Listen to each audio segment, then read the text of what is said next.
Fenico, y en este video haremos un repaso del contenido visto hasta el momento acerca de la Edad Moderna, en específico del Renacimiento. Tal como venían haciendo las semanas anteriores, debemos dejar en claro nuestro marco temporal, quiere decir el tiempo, la época, el periodo donde sucedió algún hecho histórico en particular. En este caso, vamos a analizar el marco temporal de la Edad Moderna. Esta se inicia en 1453 con la caída de Constantinopla como principal hecho y finaliza en 1789 con la Revolución Francesa. Este margen de tiempo entonces sería nuestro marco temporal de análisis de toda nuestra unidad. Es sumamente importante que ustedes tengan claro las fechas porque es cuando suceden ciertos hitos relevantes, como por ejemplo aquí en esta breve línea de tiempo donde tienen varios acontecimientos, como por ejemplo la llegada de Colón a América, ¿cierto? O el desarrollo de la máquina a vapor. Otro aspecto que hay que tener muy claro y que también vienen ejercitando es el marco espacial, es decir, respondernos el dónde ocurre, dónde se desarrolla principalmente esta edad moderna. Y acá tenemos como primera respuesta Europa, el continente europeo como el centro, más específico Italia, ¿cierto? Parte de esta Europa central cercana al Mediterráneo, y más específico aún ciudades consolidadas italianas como lo son también actualmente, Florencia y Roma. ¿Por qué resalto el tema de las ciudades?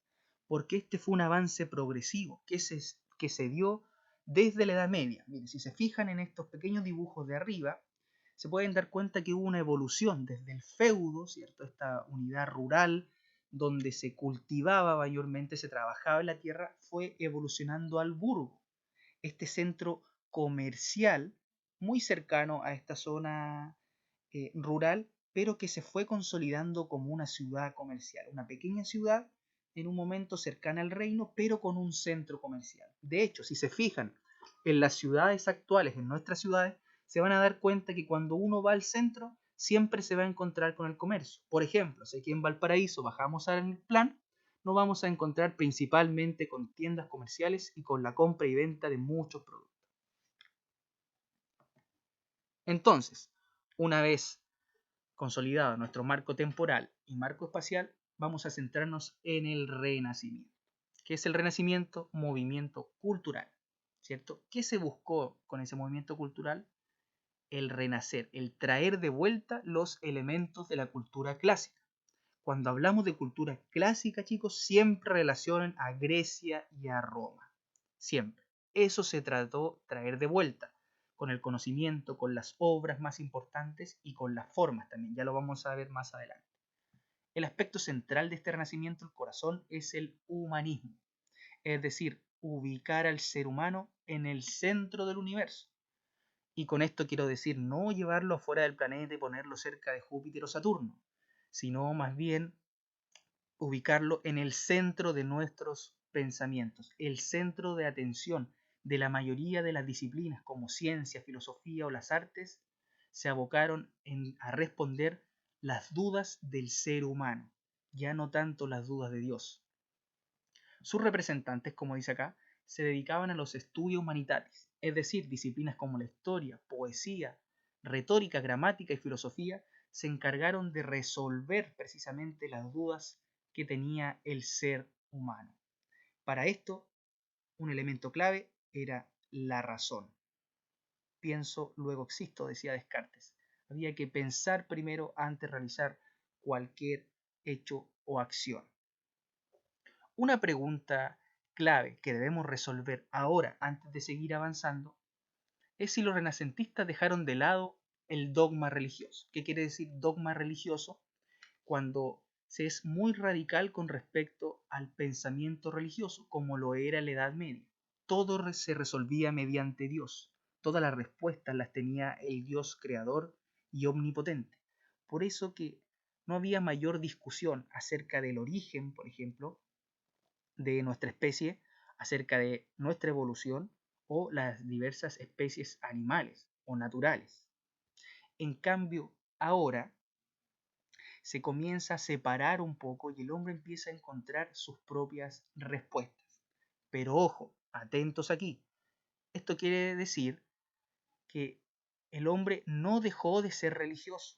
Por el contrario, siguió siendo muy religioso, solo que ahora encontró en su ser la capacidad para crear y pensar por sí solo, pero siguió siendo profundamente religioso. Ahora, tenemos que centrarnos en el Renacimiento, principalmente en el arte. ¿Cómo se expresó el Renacimiento en estas obras?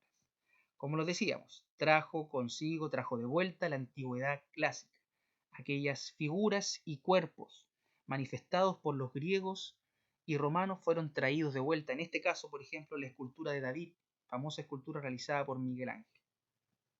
Quería manifestar que el ser humano era el centro de la atención, pero también quería manifestar el realismo, la perfección, asignaba al hombre como la creación perfecta, al humano, a la mujer también como la creación perfecta, por ende había que representarla lo más cercana a la realidad. Para eso, la razón fue clave, porque los estudios de anatomía, como señala aquí este esquema, el observar más experimentar, nos iban a llevar a una forma definitiva, a una forma real del cuerpo humano. Pero ojo aquí, si se fijan en esta escultura, señala cuando a Jesús lo bajan de la cruz y lo espera María, la piedad, realizada por el mismo autor Miguel Ángel Buonarroti. ¿Ya? Es decir, un mensaje religioso, pero con características artísticas netamente renacentistas.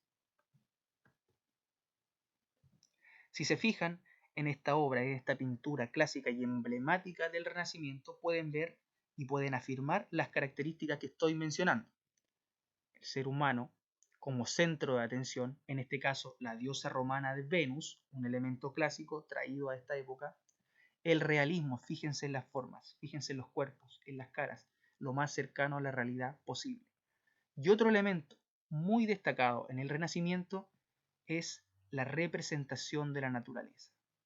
Los autores renacentistas, destacando la importancia de la razón, debían observar, se pasaban horas y días observando la naturaleza, sus formas para lograr representaciones como esta.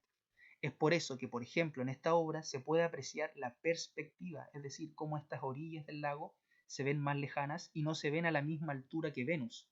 Para eso se necesitó un estudio de la naturaleza y las matemáticas para darle precisamente la profundidad que requería esta obra.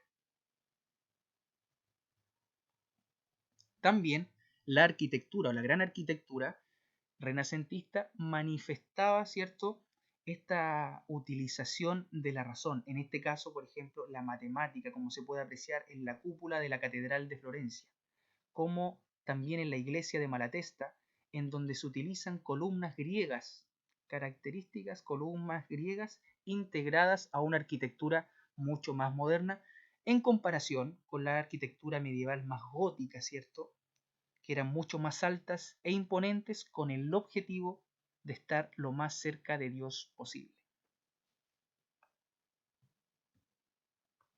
En conclusión, chicos y chicas, y para finalizar con este análisis, tenemos que tener claro el marco temporal, nuevamente de la Edad Moderna, ¿cierto? Los años que aquí aparecen. El marco espacial en Europa, específicamente Burgos y ciudades comerciales, siendo las principales Florencia y Roma. La idea del Renacimiento busca renacer la cultura clásica grecorromana y su aspecto central, el corazón, el humanismo, el ser humano como centro de atención. ¿Y centro de atención de qué? Del estudio, del hombre, resolver sus respuestas, del humano, de la mujer, y el estudio de la naturaleza, resolver también, por medio de esa razón, las dudas e interrogantes que había en nuestro entorno natural. Espero que haya quedado muy claro, chicos, y que estén muy bien.